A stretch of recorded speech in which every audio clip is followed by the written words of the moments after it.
Yeti is not a cooler. It's a promise of adventure.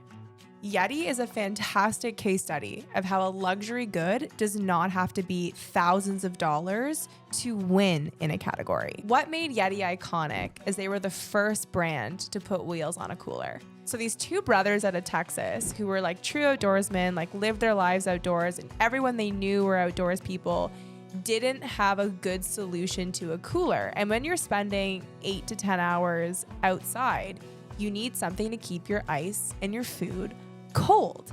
So they started to develop their own prototype, took their money from their friends and family, and developed the best cooler for people who love to live in the outdoors. And instantly the cooler took off because it was an innovative product in a category that delivered on its promise. And as the brand has grown and evolved, I mean, they've gone now public, they're huge. They now have tons of different categories.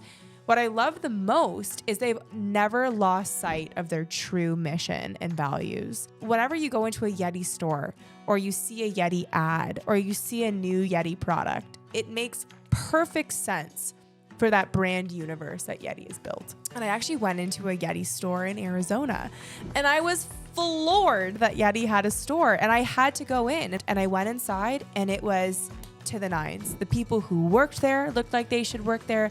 The music was like good old country tunes. The photography was fantastic. The placement of the store.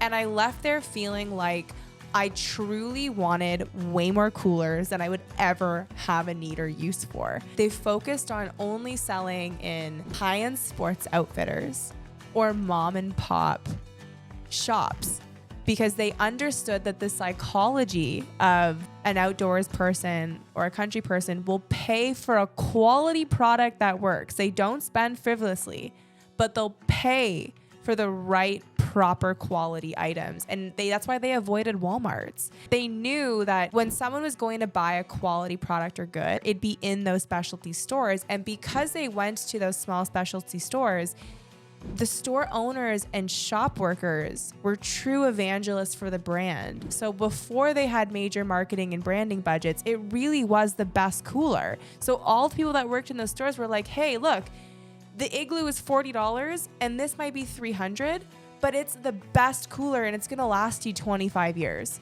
And it's bear proof.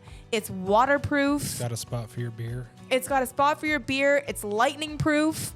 Like, it's literally a fantastic product, and that's where they'll spend. They'll buy the quality products that make sense so that they're not having to constantly buy and consume more. They are focused on decades, not fast fashion and not quick trends. The only thing that they've done that speaks on like relevance and changing patterns is introducing more colors. It connects with everybody, but not in a way where it's trying to. Like, it's just so good at what it did that if you need to keep your ice cold or your drink hot or have a cool cooler to go to a country or like a tailgating party, you want a Yeti.